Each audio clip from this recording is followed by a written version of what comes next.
दोस्तों, आप लोगों को पहलगांव टेरर अटैक के बारे में तो पता ही होगा। पिछले दिनों वहां पे जो भी घटना घटी वो बहुत ही निंदनीय और बहुत ही दुखद घटना थी। तो पाकिस्तान के इस आतंकी हमले का सख्त जवाब देते हुए भारत सरकार ने क्या किया? सबसे पहले तो इंडस वाटर ट्रीटी को सस्पेंड कर दिया और दूसरी चीज अटारी बॉर्डर को इमीडिएटली क्लोज कर दिया। तो उसका काउंटर करने के लिए पाकिस्तान ने क्या किया? शिमला अग्रीमेंट को सस्पेंड कर दिया। तो अभी जो भारत पाकिस्तान के बीच माहौल है बहुत ही तनावपूर्ण है, बहुत ही टेंशन भरा है। तो अगर ये चीजें बद से बदतर होती हैं, यानी बैड टू वर्स्ट होती हैं, और अगर कल के डेट में भारत पाकिस्तान के बीच युद्ध होता है, वॉर होता है, तो इस वॉर का आपकी जेब पे क्या असर पड़ेगा? यानी भारत पाकिस्तान के बीच अगर युद्ध होता है तो वो आपके फाइनेंशियल सिचुएशन पे क्या असर डालेगी, मैं आज इस वीडियो में आपसे डिटेल में बात करने वाली हूं।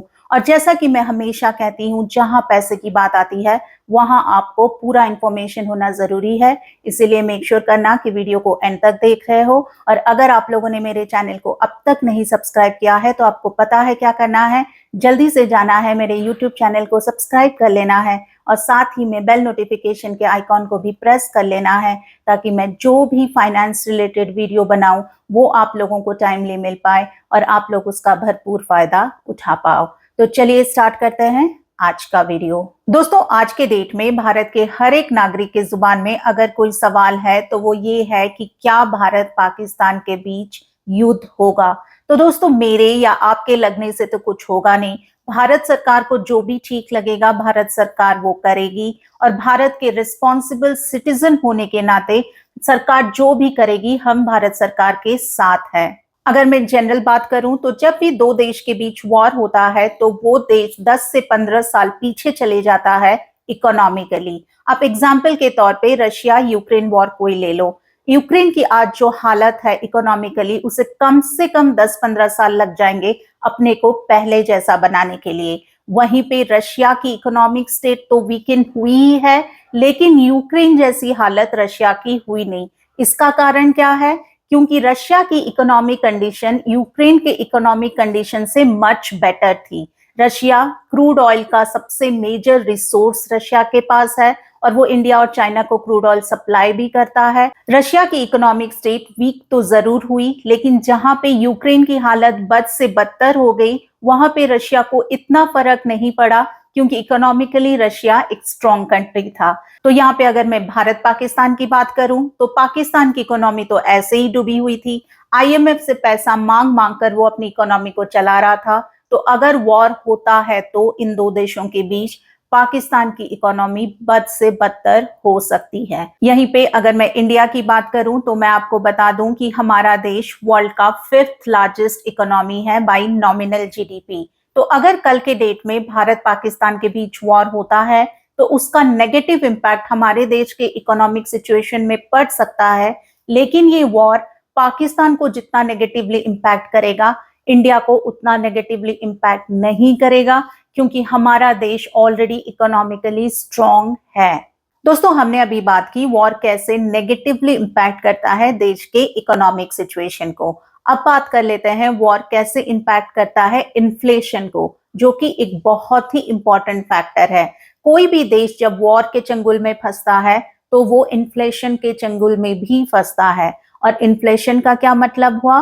महंगाई। तो मैं यहाँ आपको बहुत बेसिक लेवल में समझाने की कोशिश करती हूँ। अगर आज के डेट में आप एक दूध का पैकेट 40 रुपए में खरीदते हो और हमारा देश इन्फ्लेशन के चंगुल में फंस चुका है, तो वही दूध का पैकेट आपको 2 गुना ज्यादा प्राइस में खरीदना पड़ेगा, यानी 80 रुपए में। इसी तरह आप अगर जो भी सब्जी खरीदते हो, जो भी ग्रोसरी शॉपिंग करते हो, उसके लिए अगर आप आज के डेट में 1000 रुपया दे रहे हो और अगर देश इन्फ्लेशन के चंगुल में आ चुका है तो वही सेम सब्जी, वही सेम ग्रोसरी शॉपिंग आपको 2000 रुपए में आएगी, क्योंकि महंगाई बढ़ चुकी होगी।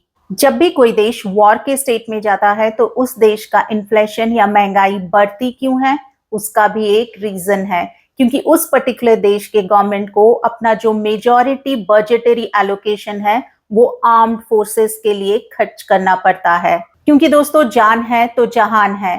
तो जिस देश में भी युद्ध चल रहा होता है उस देश की सरकार चाहती है कि वो अपने आर्म्ड फोर्सेस को प्रोटेक्ट करने के लिए मॉडर्न से मॉडर्न टेक्निक का गन खरीदे, टैंकर खरीदे, जो भी युद्ध में इस्तेमाल होता है।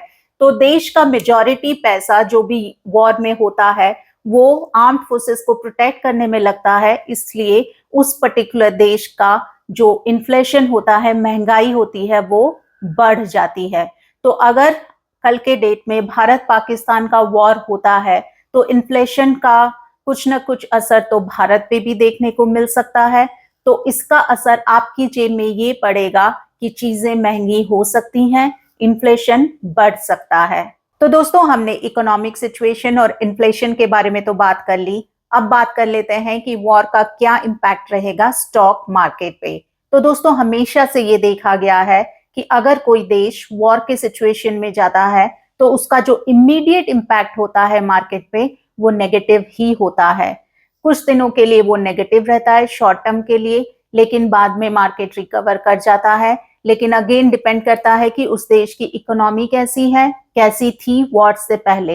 एटलीस्ट इंडिया में तो हमेशा से ये देखा गया है, जो हिस्टोरिकल डेटा बताती है कि जब भी इंडिया वॉर के स्टेट में गया है, वॉर के सिचुएशन में गया है, कुछ दिनों के लिए, शॉर्ट टर्म के लिए उसका इम्पैक्ट नेगेटिव रहता है मार्केट पे, फिर बाद में मार्केट रिकवर कर जाती है। अगर मैं हिस्टोरिकल डेटा की बात करूं तो 1999 में जो कारगिल वॉर लड़ा गया था इंडिया और पाकिस्तान के बीच, तो वहां पे भी यही देखा गया था कि शॉर्ट टर्म में जो इमीडिएट इम्पैक्ट था मार्केट पे वो नेगेटिव था, लेकिन जो वो 3 महीने का पीरियड था कारगिल वॉर का, उसमें बाद में सेंसेक्स ने 1115 पॉइंट की छलांग लगाई थी और निफ्टी ने भी 319 पॉइंट की छलांग लगाई थी।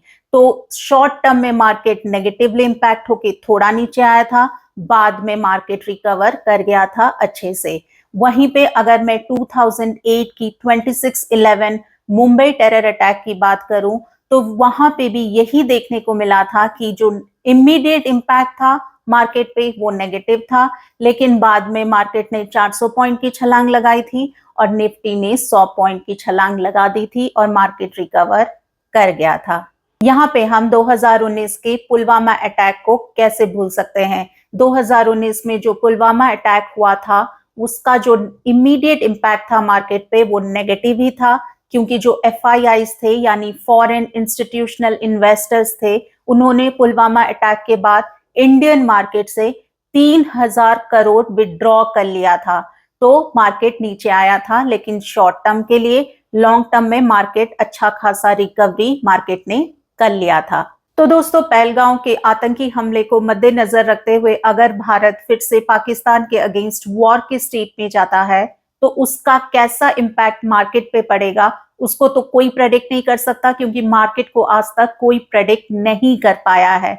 लेकिन हाँ, हिस्टोरिकल डेटा से हमें यही पता चलता है कि जब जब भी भारत पाकिस्तान के बीच वॉर हुआ है तो उसका जो इमीडिएट इम्पैक्ट मार्केट पे पड़ा है, इंडियन मार्केट पे, मैं पाकिस्तान के इकोनॉमी की क्या ही बात करूं, क्योंकि वो इकोनॉमी पहले से ही डूबा हुआ है और वो बद से बदतर होने ही वाली है। लेकिन मैं अगर इंडियन इकोनॉमी की बात करूं तो जब जब भी भारत और पाकिस्तान के बीच वॉर हुआ है तो इमीडिएट जो इम्पैक्ट देखा गया है वो नेगेटिव देखा गया है, लेकिन ज्यों की भारत की इकोनॉमी बहुत ही स्ट्रांग है तो मार्केट ने आराम से रिकवरी कर ली है लॉन्ग टर्म में। तो दोस्तों, आई होप आपको आज का वीडियो अच्छा लगा होगा। अगर आपको ये वीडियो अच्छा लगा है तो मेक श्योर करो अपने सारे रिलेटिव्स, अपने सारे फ्रेंड्स को ये वीडियो शेयर कर रहे हो टू स्प्रेड द अवेयरनेस।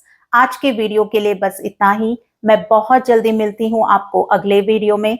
जाते जाते मैं उन सभी मृतकों को जिन्होंने भी पहलगांव के आतंकी हमले में अपनी जान गंवाई है, उनको मैं अपनी तरफ से भावपूर्ण श्रद्धांजलि देना चाहती हूँ। And I am very sure about the fact that हमारी भारत की सरकार जो भी फैसला लेगी वो हम 140 करोड़ की जो जनता है उनके हित में ही होगा। सो जय हिंद, जय भारत, नमस्ते।